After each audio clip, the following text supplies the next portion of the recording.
नाम एसआर कपूर हूँ। मैं जिला कमेटी सीपीएम का मेंबर हूँ और आज जो हम पूरे हिमाचल में धरना प्रदर्शन कर रहे हैं, ये तहसील लेवल पे, ब्लॉक लेवल पे, जिला हेडक्वार्टर पे हम धरना प्रदर्शन कर रहे हैं ताकि जो नुकसान जो इस बरसात में हुआ है, आपने देखा होगा कि कुल्लू, मनाली, शिमला, सिरमौर, कांगड़ा, कोई भी डिस्ट्रिक्ट जो ऐसा नहीं बचा जहाँ जो है नुकसान नहीं हुआ है। तो हमारी मांग ये है कि जिन लोगों की ज़मीन गई है उनको उसके बदले में ज़मीन दी जाए और जिनके मकान गए हैं उनके बदले में जो है मकान डाले जाए। ये तभी संभव होगा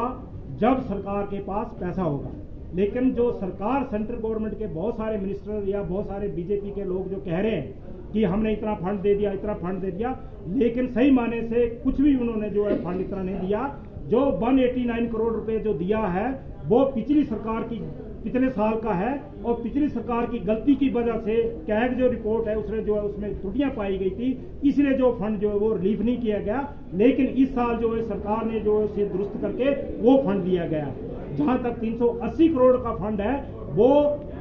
15वें वित्त योग में ऑलरेडी जो है वो एनडीआरएफ का जो है हर स्टेट को बजट जो है वो एलोकेट किया जाता है, उसके तहत 380 करोड़ रुपया जो वो सेंट्रल गवर्नमेंट से दिया गया है। और जहां तक जो हमारे गडकरी साहब ने जो अनाउंस किया है 400 करोड़ का पैकेज जो रोड बनाने में, वो बेसिकली कोई पैकेज नहीं है। वो आप जानते हैं कि अगर कल को नेशनल हाईवे बनेगा, वो नेशनल हाईवे में क्या लगेगी, चुंगियां लगेगी। चुंगियां जो पैसा क्या करेगी, वो 400 करोड़ जो आप लोगों से जितने भी आप गाड़ियां ले जाएंगे आएंगे वो सारे उससे जो है वसूले जाएंगे, वो कोई पैकेज नहीं है। तो हमारी मांग क्या है हिमाचल में, सीपीएम की आज पूरे हिमाचल में, कि इसको भी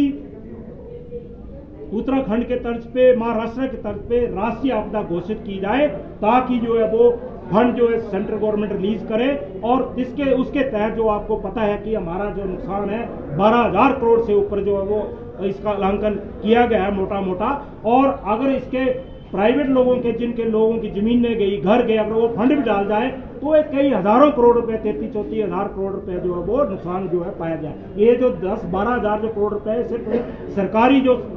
नुकसान हुआ है उसका है, लेकिन अगर लोगों की प्राइवेट प्रॉपर्टी भी उसमें जोड़ी जाए तो एक कई आपदा जो है कई काफी लाखों के हिसाब से जो है, करोड़ों के हिसाब से जो है वो नुकसान हुआ है। तो हमारी डिमांड क्या है आज, हम हर जिला हेडक्वार्टर में, तहसील हेडक्वार्टर में आज यही मांग कर रहे हैं कि इसको जो है राष्ट्रीय आपदा जो है घोषित की जाए हिमाचल को, ताकि जो लोगों को रिलीफ मिल जा सके, ताकि स्टेट गवर्नमेंट ने ना बोले कि हमारे पास पैसा नहीं है। और जो हमारी डिमांड ये भी है कि जिस आदमी का मकान चला गया, जमीन चली गई है, अगर उसके पास जमीन ही नहीं है तो मकान कहाँ डालेगा। तो पहले तो उसको जमीन को एलोकेशन की जाए उसकी, और उसके बाद जो उसके ऊपर मकान डाला जाए। और जो बंद संरक्षण कानून जो तहत के जो गवर्नमेंट अपने 4 अगस्त 2023 को डाला हुआ है कि जो जमीन है वो सेंट्रल गवर्नमेंट के अप्रूवल के साथ जो दो बड़े बड़े उनको उद्योगों को, दूसरों को जो दी जाएगी। तो हमारी डिमांड ये भी है इसमें संशोधन किया जाए, जिनके पास जमीन नहीं है उसी संशोधन पे जो के तहत जो उसको जिनके पास जमीन, घर बनाने के लिए जमीन, उसको जमीन जो है वो दी जाए। तो हमारी डिमांड इसलिए आज पूरे हम दूसरी पार्टियों से भी आग्रह करते हैं, चाहे वो बीजेपी है, चाहे कांग्रेस है, वो लोग भी इस आपदा में वो अपनी राजनीति, वोटों की पॉलिटिक्स ना खेले, बल्कि कलेक्टिव होकर सारी जो पॉलिटिकल पार्टियां वो इकट्ठा होकर सेंट्रल गवर्नमेंट जो है इसको राष्ट्रीय आपदा घोषित करने में जो है वो स्ट्रगल करे, ताकि जो है मैक्सिमम रिलीफ जो है वो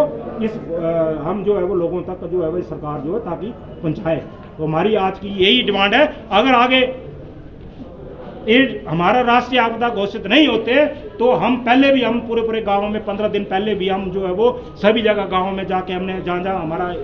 गांव में पर्चे बांटे, और आगे आने वाली जो हम लड़ाई लड़ेंगे अगर ये जो राष्ट्रीय आपदा जो है सेंटर को, केंद्र सरकार घोषित नहीं करती है।